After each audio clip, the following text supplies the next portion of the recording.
Morning, everyone. Today is April 27th, Saturday.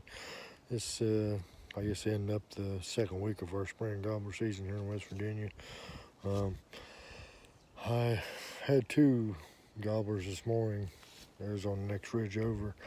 Uh, another guy, it's another property over I can't hunt on over there.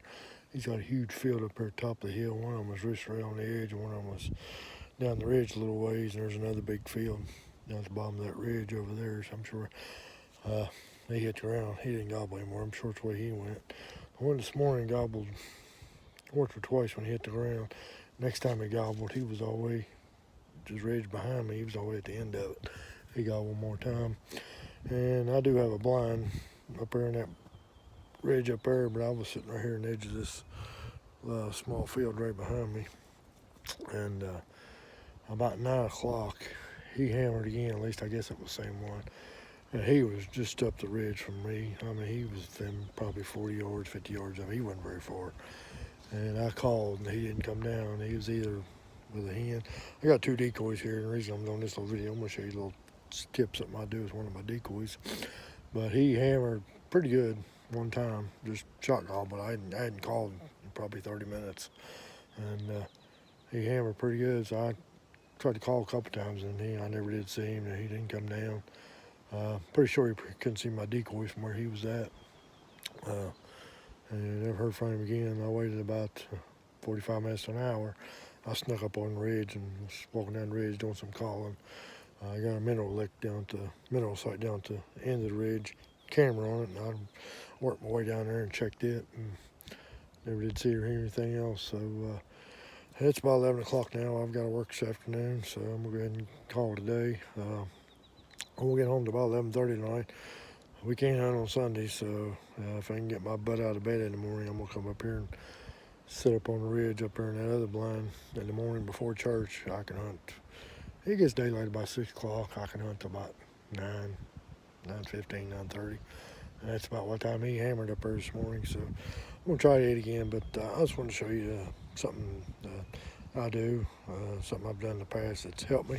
Didn't help me today. I think it would have if he'd have seen it. But anyway, I'll flip the camera around here and show you guys. All right, here's one of the decoys I use. I got two hen decoys and a jake decoy.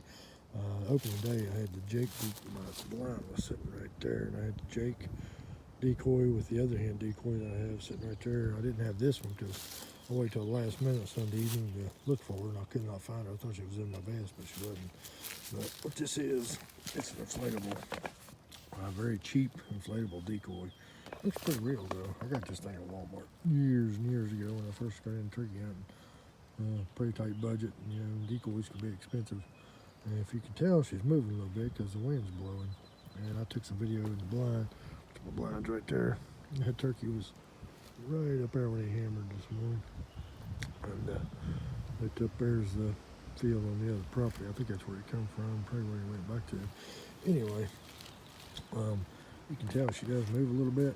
And I kind of discovered this by accident because like I said, I had it years ago, and right there's where the stake goes in, but the stake that come with her, it fit in her pretty good, and she would just sit there. Well, over the years I've lost it. So I had an old arrow. It's actually, I think it might have been one of my wife's old arrows. I just cut the fletchings off of it, took the knock out of it. It was a gold tip arrow, and I had some writing. Of course, all the arrows have their names and what weight and stuff they are. I just put some black tape over it because I think it was written in orange. And it's got an old field tip in it. And what I do, I just stick it in the ground just a little ways. Cut right on her, and you can tell. On a windy day, just straighten up a little bit. And on a windy day, put some motion into your decoys. Even on extremely windy days, I've never had to sit there and just go like that, ever. But if you're concerned about that, something I've done in the past too. The system's probably not long enough, but you can find you a stick a little bit longer than this, and just stick it in the ground. And maybe just stick it right here. Of course, you can only move so far, or maybe on this side. Like I said, I've never had the issue with it, but you can tell the wind's blowing pretty good right now. She's moving a little bit.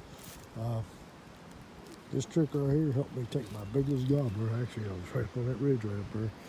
My biggest gobbler I ever took him up over the hill. And it was just slightly breezy that day. and she just moved just enough to get his attention, and she brought him right in. And it's helped me before too. It's never scared any away, but as I said this morning, he just never had a chance to. He didn't come out here far enough to see it. She's been moving pretty much every morning, but all morning due to the wind. And it don't take a whole lot for it to put a little bit of motion into it. So I'm not sure if these things are even sold anymore. They're pretty cheap. Maybe I'll find one on Amazon or eBay or something like that. Or maybe some places still sell them. But just a little tip might just help you along with your turkey hunt, man. Thanks for watching. Like and subscribe. Thank you.